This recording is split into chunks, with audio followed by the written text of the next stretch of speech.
देश में जानलेवा कोरोना वायरस का प्रकोप बढ़ता जा रहा है। पिछले 24 घंटों में 265 लोगों की मौत हुई है, जो एक दिन में मौत का सबसे बड़ा आंकड़ा है। वहीं पिछले एक दिन में सबसे ज़्यादा 7,964 मामले भी नए सामने आए हैं। इतना ही नहीं, 11,264 लोग एक दिन में ठीक हुए हैं। स्वास्थ्य मंत्रालय के ताज़ा आंकड़ों के मुताबिक अब तक 1,73,763 मामले सामने आ चुके हैं। वहीं 4,971 लोगों की मौत हो चुकी है।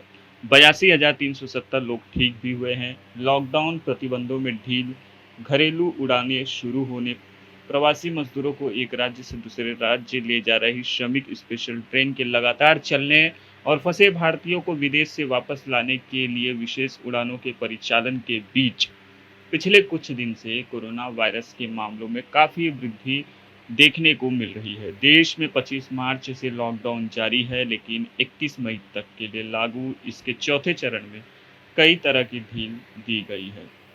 मध्य प्रदेश की राजधानी भोपाल लोकसभा क्षेत्र से बीजेपी सांसद प्रज्ञा ठाकुर द्वारा वीडियो कॉल के माध्यम से एक चलित अस्पताल सेवा शुरू करने के बाद भी शुक्रवार को उनके लापता होने के पोस्टर शहर के अलग अलग हिस्सों में लगे दिखाई दिए। बीजेपी के प्रवक्ता ने बताया कि कैंसर और आंखों के इलाज के लिए प्रज्ञा अस्पताल में भर्ती हैं।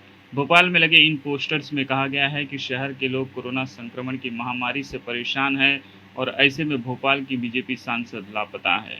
इस बीच सांसद प्रज्ञा ने वीडियो कॉल के माध्यम से सहकार भारती द्वारा बैरागढ़ चिचली क्षेत्र में संचालित चलित अस्पताल सेवा शुरू की।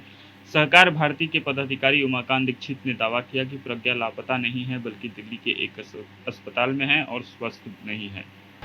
जम्मू कश्मीर के कुलगाम में आतंकियों और सेना के बीच एनकाउंटर शुरू हो गया है। कुलगाम के वनपोरा में 2 से 3 आतंकियों के छिपे होने की खबर मिली थी, जिसके बाद सुरक्षा बलों ने इलाके की घेराबंदी की। सेना, एसओजी और सीआरपीएफ संयुक्त रूप से आतंकियों के खिलाफ ऑपरेशन चला रही है। पुलवामा में विफल किए गए कार बम हमले के बारे में भी नई जानकारी सामने आई है। सुरक्षा एजेंसियों ने उस कार के असली मालिक का पता लगाने का दावा किया है, जिसमें भारी मात्रा में विस्फोटक भरकर पुलवामा हमले को दोहराने की साजिश थी। सुरक्षा एजेंसियों के अनुसार पुलवामा में दूसरे हमले में इस्तेमाल की गई सेंट्रो गाड़ी शोपिया के हिदायतुल्लाह मलिक नाम के एक सक्रिय आतंकी की है। मोदी सरकार के दूसरे कार्यकाल का पहला साल आज पूरा हो रहा है। ऐसे में बीजेपी ने अपनी सरकार की उपलब्धियां को घर घर तक पहुंचाने के लिए मेगा कार्यक्रम बनाया है। डिजिटल माध्यम के जरिए संपर्क किया जाएगा, लेकिन उससे पहले कल प्रधानमंत्री नरेंद्र मोदी ने देश के नाम खुला खत लिखा, जिसमें उन्होंने मुश्किल परिस्थितियों में साथ देने के लिए जनता को शुक्रिया कहा। पीएम ने लिखा कि पिछले साल उस दिन कई दशकों के बाद देश के लोगों ने पूर्ण बहुमत के साथ पूर्ण सरकार का समर्थन किया है। एक बार फिर मैं भारत के 130 करोड़ लोगों और हमारे राष्ट्र के लोकतांत्रिक व्यवस्था को नमन करता हूं। आपके स्नेह, सद्भावना और सक्रिय सहयोग ने नई ऊर्जा और प्रेरणा दी है। सामान्य समय के दौरान मैं आपके बीच में होता हूं, हालांकि वर्तमान परिस्थिति इसकी इजाज़त नहीं देती है, इसलिए मैं इस पत्र के माध्यम से आपका आशीर्वाद चाहता हूँ। देश में कोरोना वायरस की टेस्टिंग में जोरदार बढ़ोतरी हुई है और शायद यही वजह है कि रोजाना नए कोरोना वायरस के मामलों में भारी इजाफा हो रहा है। दुनिया भर में कोरोना वायरस के सबसे ज़्यादा टेस्ट करने वाले देशों में भारत 6ठे स्थान पर पहुंच गया है।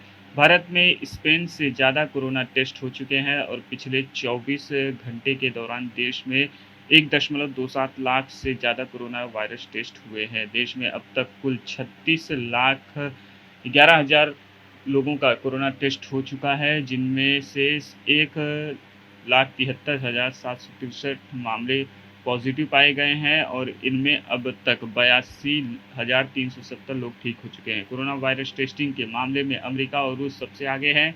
अमेरिका में अब तक 1.68 करोड़ से ज़्यादा लोगों के टेस्ट हो चुके हैं, जबकि रूस में भी यह आंकड़ा 1 करोड़ के पार जा चुका है। इनके अलावा ब्रिटेन में 40 लाख से ज़्यादा, इटली में 37 लाख से ज़्यादा, जर्मनी में 39 लाख से ज़्यादा लोगों के कोरोना टेस्ट हुए। इस लिस्ट में भारत ने इटली को पीछे किया है और 6ठे स्थान पर पहुंचा है। अब खबरें पाइए सबसे पहले हमारे मोबाइल न्यूज एप्लीकेशन पर। एंड्रॉइड या iOS प्लेटफॉर्म पर जाइए, HW न्यूज नेटवर्क को सर्च कीजिए, डाउनलोड कीजिए और अपनी सुविधानुसार भाषा का चयन कीजिए। खबरों की भीड़ में अपने काम की खबर पाते रहिए।